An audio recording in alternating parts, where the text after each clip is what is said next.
شاہی امام پنجاب کے لیٹسٹ بیانات کے لیے ہمارے چینل الکبیرہ یوٹیوب کو سبسکرائب کریں۔ عثمان رضی اللہ تعالیٰ عنہ کتنے بڑے جاگیردار تھے، کتنے بڑے بادشاہ تھے، اپنے دور کے شہزادے تھے، اور آج بھی اگر آپ مدینہ المنورہ جائیں گے تو وہاں کے بینک میں سب سے بڑا جو اکاؤنٹ ہے، کرنٹ اکاؤنٹ، وہ حضرت عثمان رضی اللہ تعالیٰ عنہ کے نام آج کی ڈیٹ میں بھی چلتا ہے۔ جتنے ان کے باغات ہیں، ان کی جتنی آمدنی ہے اس میں جمع ہوتی ہے، پھر اس آمدنی سے دنیا کے مختلف ملکوں میں غریبوں کو جو ہے وہ پیسہ بھیجا جاتا ہے، آج کی تاریخ میں بھی۔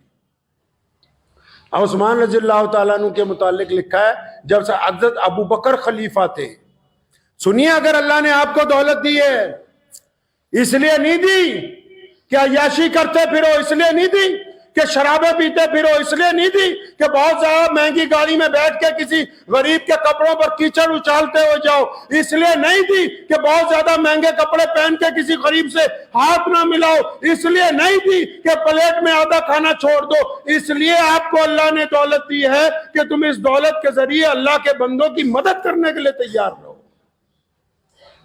غلط فہمی ہو گئی ان کو۔ نبی علیہ السلام گھر میں تشریف لائے، روٹی کا ٹکڑا گرا ہوا تھا، آپ صلی اللہ علیہ وسلم نے اٹھایا، اس کو جھاڑا، صاف کیا، اس کو تناول فرمایا، کھایا اس کو۔ ہم سب کی ماں امی عائشہ رضی اللہ تعالیٰ عنہ موجود تھیں۔ بڑی تاریخی بات، نبی علیہ السلام نے تو جو فرمایا ہے نا، اس کا تو مطلب نیم البدل کوئی نہیں ہے۔ فرمایا عائشہ یہ رزق عزت دار چیز ہے۔ کیا ہے یہ؟ عزت دار چیز ہے رزق۔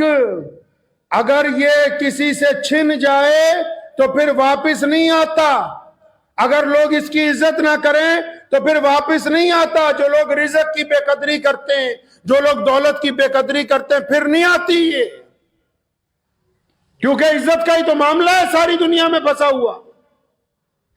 ابوبکر صدیق رضی اللہ تعالیٰ عنہ خلیفہ تھے، ایک صاحب یمن سے چلے، ان کے اوپر قرضہ تھا 3000 دینار کا، بہت بڑی رقم۔ 3000 دینار اس دور کے آج کے 30 کروڑ روپے سمجھیے، بہت بڑا ذمہ دار تھا، اس پہ قرضہ ہو گیا 3000 دینار کا۔ سیدھا مدینہ پہنچا، حضرت ابوبکر صدیق خلیفہ تھے، آ کے جب اپنی فریاد لگائی تو انہوں نے معذرت کی کہ آج کل میرے حالات نہیں اچھے، لیکن تجھے میں ایک جگہ بتاتا ہوں، تو وہاں چلا جا، جاتے ہی تیرا کام ہو جائے گا۔ حضرت عثمان رضی اللہ تعالیٰ عنہ کے گھر کا پتہ بتا دیا، بھی وہاں چلے جاؤ۔ اب وہ فریادی جب حضرت عثمان بن عفان رضی اللہ تعالیٰ عنہ کے گھر پہنچا، جب وہ دروازے پر پہنچا، ابھی اس نے سلام بھی نہیں کیا تو دروازے کے اندر سے حضرت عثمان رضی اللہ تعالیٰ عنہ کی آواز آ رہی ہے، اپنے کسی بیٹے کو ڈانٹ رہے ہیں۔ وہ فرمایا تم نے یار فضول خرچی مچا رکھی ہے گھر میں، یہ دودھ میں شہد ملا ملا کے پیتے ہو، دودھ بھی میٹھا شہد بھی میٹھا، ایک وقت میں ایک چیز استعمال کیا کرو۔ تو وہ بندہ کہتا ہے کہ میں دروازے پہ کھڑا تھا تو میں سوچنے لگا کہ یہ خلیفہ نے جس کے گھر بھیج دیا، یہ تو اپنے بچوں کو دودھ اور شہد میں ڈانٹ رہا ہے، میرے 3000 دینار کہاں دے دے گا یہ؟ تو اس نے دروازے سے جب سلام کیا تو حضرت عثمان رضی اللہ تعالیٰ اپنے صاحبزادے کو اس دوران ڈانٹتے رہے۔ تو جو بڑے ہوتے ہیں ان کی پہچان بھی بڑی ہوتی ہے۔ آج کل کچھ لوگ کپڑے پہن کے بڑا بننا چاہتے ہیں، کچھ لوگ اچھی گاڑی میں بیٹھ کے بڑا بننا چاہتے ہیں، کچھ لوگ بدتمیزی کر کے بڑا بننا چاہتے ہیں۔ کسی نے کہا نا کہ وہ جناب فلاں صاحب بڑے بڑے ہو گئے، فرمایا کیوں، کہ آپ اچھا بولنے لگے ہیں؟ اب ان کو ناراضگی کی جگہ غصہ نہیں آتا؟ بڑا بندہ اپنے قد کی وجہ سے نہیں بنتا، اپنی چمڑی کی وجہ سے نہیں بنتا۔ سیدنا بلال رضی اللہ تعالیٰ عنہ کا رنگ کالا ہے اور وہ حبشی ہیں اور پاؤں میں جوتی نہیں ہے، کپڑے پھٹے ہوئے ہیں، لیکن اللہ نے ان کو مؤذن رسول بنایا، اور رسول اللہ نے فرمایا کہ بلال کہ جب میں قیامت کے دن جنت میں داخل ہوں گا تو مجھ سے بھی آگے ہوگا۔ صحابہ نے کہا یا رسول اللہ یہ کیسے؟ فرمایا جس اونٹ پر میں سواری کروں گا اس کی مہار بلال نے پکڑی ہوگی۔ تو بڑے ہوتے ہیں، اگر بڑا بننا چاہتے ہیں تو اپنے مزاج میں عاجزی لانی ہوگی، اپنی زبان سے نفرت کو نکالنا ہوگا۔ تو عثمان نے جب دروازہ کھولا نا بڑی قیمتی بات کہی، کیونکہ بڑے ہیں. کہنے لگے وہ بھائی اللہ کے واسطے معاف کر دے، تجھے باہر ذرا چند منٹ انتظار کرنا پڑا، میں اپنے بچوں کو کوئی بات سمجھا رہا تھا. اپنی بیٹھک کھولی جس کو ڈرائنگ روم کہتے ہیں. عثمان رضی اللہ تعالیٰ عنہ کی کوٹھی پہ گیا تھا، بٹھایا تو اپنے خادم کو بلایا، فرمایا مہمان ہے کچھ کھانے کے لیے لاؤ. تو مہمان جو ہے اس کے لیے جو خادم جو ہے وہ کھجوروں کا حلوہ لے کے آیا، دودھ لایا، دودھ میں شہد ملا کے لایا. تو مہمان کہتا ہے میں سوچنے لگا اپنے بیٹے کو تو ڈانٹ رہے تھے کہ دودھ میں شہد ملا کے نہ پیو، مجھے تو 3 چیزیں اکٹھی میٹھی دے رہے ہیں. تو اکثر لوگوں کے دل میں سوال آنے لگتے ہیں، کہیں جاتے ہیں تو 200 سوال دن میں ہوتے ہیں، بھی یہ بھی پوچھ لیں وہ بھی پوچھ لیں. تو کہنے لگے جب میں دودھ پی چکا، حلوہ کھا چکا، تو ابھی میں کچھ پوچھنے ہی لگا تھا. تو اپنے پھر خادم کو بلایا، فرمایا وہ جو اس مہمان کے لیے ہم نے اونٹ تیار کیا ہے وہ لے کے آؤ. تو وہ اونٹ جو ہے جب پیش کیا گیا اس کو لے کے آئے باہر اپنے صحن میں. فرمایا اس اونٹ پر تمہارے لیے تمہارے سارے گھر والوں کے لیے نئے کپڑے لاد دیے، 5000 دینار اس اونٹ کے تھیلے میں ڈال دیے. یہاں سے یمن تک کے لیے سوکھا کھانا، سوکھے میوے وہ بھی الگ سے اس کے اندر ڈال دیے گئے.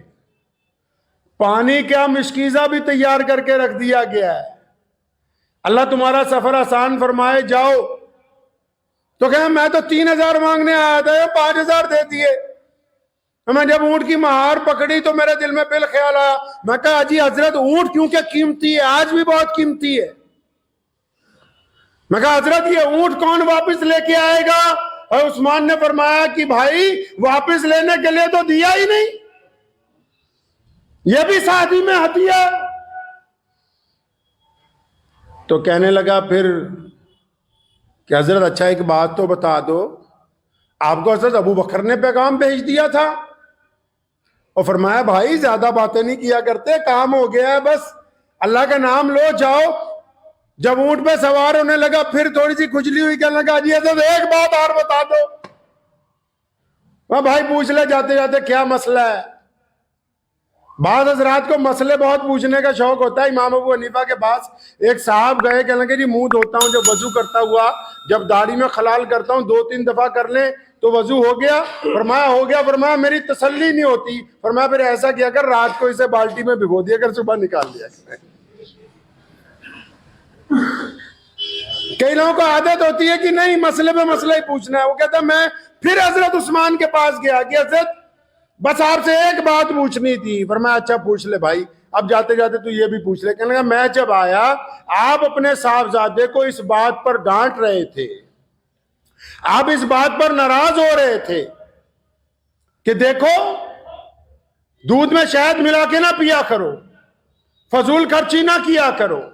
تو عثمان رضی اللہ عنہ اس کی بات جب سنی تو ان کی آنکھیں آپ دیدہ ہو گئی. فرمایا سن، میرے نبی علیہ الصلوۃ والسلام نے ہمیں یہ تعلیم دی ہے، ہمارے آقا محمد رسول اللہ صلی اللہ علیہ وسلم نے ہمیں سکھایا ہے کہ اللہ نے یہ جو ہمیں دولت دی ہے یہ اللہ نے اپنے بندوں کی مدد کرنے کے لیے دی ہے. میں اپنی اولاد کو یہ سمجھاتا رہتا ہوں کہ بیٹا یہ دولت ہماری عیاشی کرنے کے لیے نہیں آئی، یہ لوگوں کی خدمت کرنے کے لیے آئی ہے. جتنی لوگوں کی خدمت کرتے رہیں گے اللہ کا فضل ہم پر بنتا رہے گا. اگر ہم کنجوسی اختیار کریں گے تب بھی فضل چلا جائے گا، اور اگر ہم اس کو عیاشی کے اوپر خرچ کریں گے تب بھی چلا جائے گا. تو شکر منایا کریں اس بات کا کہ اللہ تبارک و تعالیٰ نے ہمیں محمد رسول اللہ صلی اللہ علیہ وسلم کی امت میں پیدا کیا، جنہوں نے قدم قدم پہ ہماری رہنمائی کی ہے. جن لوگوں نے اللہ نے دولت دی ہے نا، پھر بھی اگر وہ ٹوٹے ہوئے مکان میں رہتے تو ان کے لیے جائز نہیں ہے. جن کو اللہ نے دولت دی ہے پھر بھی گندے کپڑے پہنے ان کے لیے جائز نہیں ہے. جن کو اللہ نے دولت دی ہے اور وہ سواری پر سفر کر کے جا سکتے ہیں پھر بھی زبردستی لوگوں سے لفٹ مانگ مانگ کے چل رہے ہیں، جائز نہیں ہے.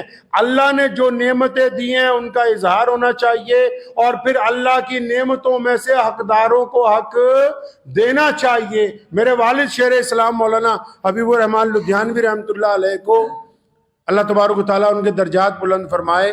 ہم نے ساری زندگی ان کے ساتھ گزاری, تمام باتیں ان سے سیکھی. بڑی عجیب بات ان کی یہ دیکھی کہ جب کبھی یار دوست کوئی آ گیا, کوئی مسلمان آ گیا, کوئی ضرورت مند آ گیا, اگر اس نے آ کے کہا نا جی حضرت قرض دے دے, قرض دے دے. جب میں تھوڑا کام سنبھالنے لگا ان کے ساتھ تو میں نے خود اس بات کا تجزیہ کیا اور ذمہ داری سے کہتا ہوں, جب کوئی آتا تھا حضرت کے پاس کہ حضرت قرض دے دیں, تو جواب نہیں دیتے تھے, اس کو بٹھاتے تھے, اپنے حجرے میں جاتے تھے, جتنا سامان دینا ہو, جتنے پیسے اس وقت میسر ہوں. یہ نہیں دیکھا بھی اپنا کھانا خالی ہو رہا ہے یا نہیں, وہ لا کے ان کی جیب میں ڈالنے اور فرمانا بیٹا بھائی قرض تو میں دیتا نہیں ہوں, تیری پریشانی میں جتنا میں حصہ ڈال سکتا تھا وہ ڈال دیا تاکہ تجھے واپس دینے کی ٹینشن نہ ہو, مجھے لینے کی نہ ہو. ساری زندگی ایسے گزاری, تمام لوگوں کے ساتھ یہی معاملہ کیا. پیارے نبی صلی اللہ تعالی علیہ وسلم نے امت کو یہ بہترین دین عطا فرمایا ہے. آپ یہ دیکھ لیں کہ ہماری عبادات جو ہیں وہ اس بات کی علامت ہے کہ اللہ تبارک و تعالیٰ نے آپ کو بہترین انسان بنایا ہے.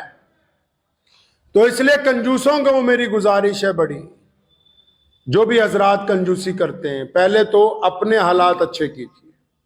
اگر آپ کو اللہ نے دولت دی ہے اس کا اظہار ہونا چاہیے, اور بس اس حد تک اچھے کیجئے جتنی ضرورت ہے. مولا علی رضی اللہ تعالیٰ عنہ گزر رہے تھے, گوشت فروش نے کہا کہ حضرت سامان پیک کر دوں, فرمایا نہیں آج کچھ نہیں ہے جیب میں. حضرت ایسا ادھار لے جائیے, فرمایا کیوں, اپنے پیٹ سے نہ ادھار کر لیں جو تیرے سے ادھار کرنا ہے. قرضوں میں نہ پھنسیں, یہ قرضے اچھی چیز نہیں ہیں, سود اچھی چیز نہیں ہے. اگر جتنا گزارا خودداری کے ساتھ ہو سکتا ہے. علامہ اقبال رحمۃ اللہ علیہ کا قصہ میں آپ لوگوں کو بار بار سنایا کرتا ہوں. ان کا بیٹا انگلینڈ میں پڑھتا تھا تو اس کے پاس پیسے ختم ہو گئے, یہ بھی وہیں سے پڑھ کے آئے تھے, وہاں وکالت بھی کرتے رہے. تو بیٹے نے علامہ اقبال کو چٹھی لکھی کہ ابا جی پیسے ختم ہو گئے, ابھی مہینہ ختم ہونے میں 10 دن ہیں, آپ اگر کہیں تو فلاں بریسٹر جو آپ کا دوست ہے اس کے پاس جا کے چند پاؤنڈ لے لوں, سے کچھ پیسے ادھار لے لیے جائیں, جب مہینے بعد آئیں گے تو دے دیں گے. بیٹے کو خط کے جواب میں خط نہیں لکھا, پوری نظم لکھ کے بھیج دی. فرمایا خودی نہ بیچ, فقیری میں نام پیدا کر. اپنی خودی نہیں بیچ دیا کرتے بہت جلد. اللہ تبارک و تعالیٰ کے اوپر یقین رکھ کے محمد رسول اللہ کی پیروی اختیار کرو, خود بھی کھاؤ دوسروں کو بھی کھلاؤ, اور جب کوئی مانگنے والا آپ کے دروازے پر آ جائے, یاد رکھیں وہ لوگ جو مانگنے والوں کو دھتکارتے ہیں, رسول اللہ کا حکم ہے مانگنے والا دروازے پر آ جائے تو اس کو خالی نہ لوٹایا جائے, بیٹھ کے ڈینگے نہ آکا کرو کہ تو ہٹا کٹا ہے, تو یہ ہے. اور جن نے ہاتھ ہی پھیلا دیا اس کے اوپر اب کوئی بات رہ نہیں گئی ہے. حضرت مفتی محمد احمد لدھیانوی رحمۃ اللہ علیہ, میرے دادا مرحوم, اکثر ہمیں یہ بات کہا کرتے تھے. اکثر بہت سارے لوگ بار بار آتے تھے, اسی کہ ابا جی روز آ جاندہ ہے. اور فرمایا خدا دا شکر نہیں اللہ نے سانو دین والے چ رکھیا, لین والے چ نہیں رکھیا. جی خدا کا شکر نہیں اللہ نے آپ کو دینے والوں میں رکھا ہے, لینے والوں میں نہیں رکھا. ورنہ کوئی ہم پیچھے سے لکھوا کے آئے ہیں کہ ہم اچھی کھانا کھائیں گے. لوگ سڑک کے کنارے سوتے ہیں کہ نہیں؟ لوگ اسپتالوں میں موت کا انتظار کرتے ہیں کہ نہیں؟ لوگ قید خانوں میں سسکتے ہیں کہ نہیں؟ لوگ ایکسیڈنٹ کے اندر ہلاک ہوتے ہیں کہ نہیں؟ کوئی کچھ لکھوا کے نہیں لایا. یہ اللہ کی نعمتیں ہیں کہ اس نے ہمیں بہترین زندگی عطا فرمائی ہے. تو قدم قدم پر اس کا شکر اس طرح ادا ہوگا کہ ہم کسی بھی انسان کو تکلیف نہ پہنچائیں. قدم قدم پر اس کا شکر اس طرح ادا ہوگا. تو دعا کیجئے کہ اللہ تبارک و تعالیٰ مجھے اور آپ کو کنجوسی سے نجات عطا فرمائے اور فراخی کے ساتھ مال خرچ کرنے کی توفیق عطا فرمائے. وآخر دعوانا ان الحمدللہ رب العالمین.